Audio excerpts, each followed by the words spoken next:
So I guess this part of the conversation I wanted to have, because it got, in some ways, got spurred on by a interview that Emma Hayes, the U.S. Women's National Team coach, did on one of our sister podcasts, The Attacking Third.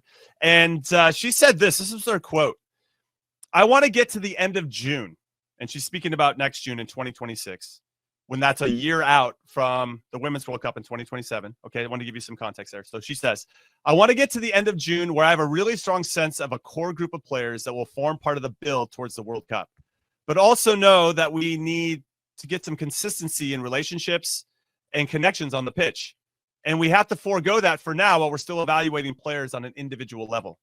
So when I look at that quote and I listen to that quote and I digest that quote, it feels like that last sentence. We have to forego that for now while we're still evaluating players on an individual level. That's where Mauricio Pochettino is. What I find, that's where he is, and that's what it feels like, at least. The first part of her quote is, we're going to do that, and that's going to stop in June. So 1 year out from the Women's World Cup, that's when we're going to start to lock in on who our core is to get to what we think is very important, Tones. Not to say that Mauricio Pochettino and his staff, they obviously think that's important, but to get those repetitions against good opponents, to continue to sharpen what we're good at, identify any vulnerabilities sooner rather than later. We don't want to have to solve those problems in the middle of a World Cup. And I guess that's where a little bit of my concern comes in when I see this roster overall. Yeah, if I'm just being just straightforward, I am concerned about this roster, period. I have concerns. Again, I'm trying to live by my own words that this is the manager's roster, and we support the manager. I'm concerned about this roster because I feel. You asked me the question earlier. When did I think in my mind that we were going to narrow down?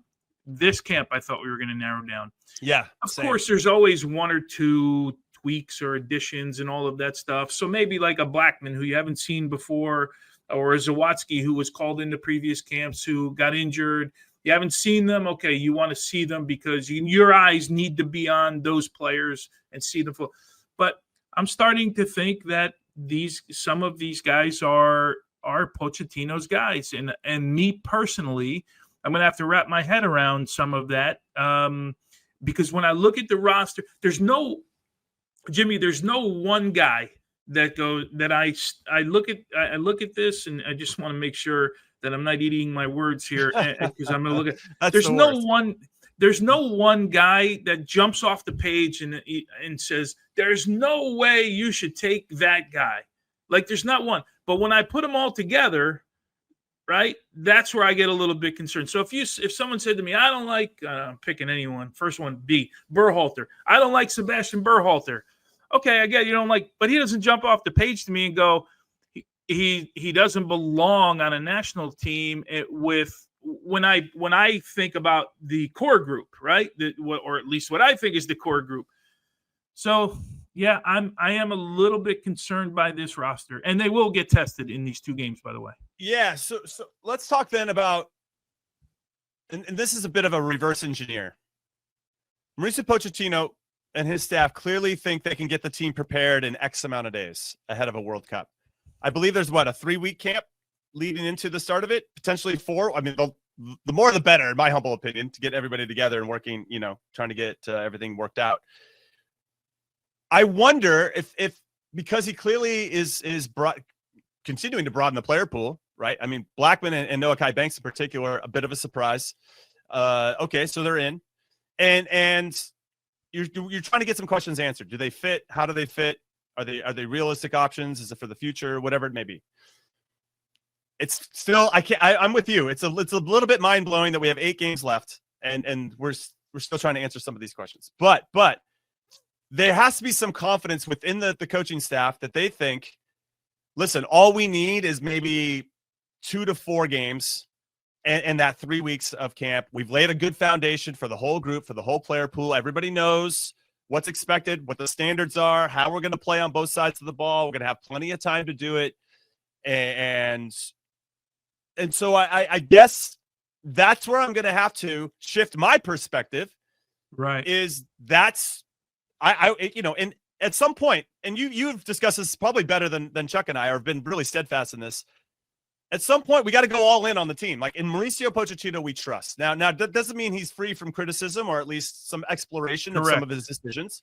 But I have to get there at some point. Otherwise, I'm not going to enjoy this World Cup at all. And so I want to make sure that I can start to see what's happening, that the blueprint is also evident to the rest of us. And right now it feels a little muddled, and I want him to come on the show. That's really a long setup for me, Big Tones, to say that I want Mauricio Pochettino to come on the show and lay it out for us in a way. So this is an open invitation to Mauricio Pochettino. Because he's going to lay it out for us, right? He's. I think he would. I actually think he would. I think he would give us a little bit more insight. You think he would?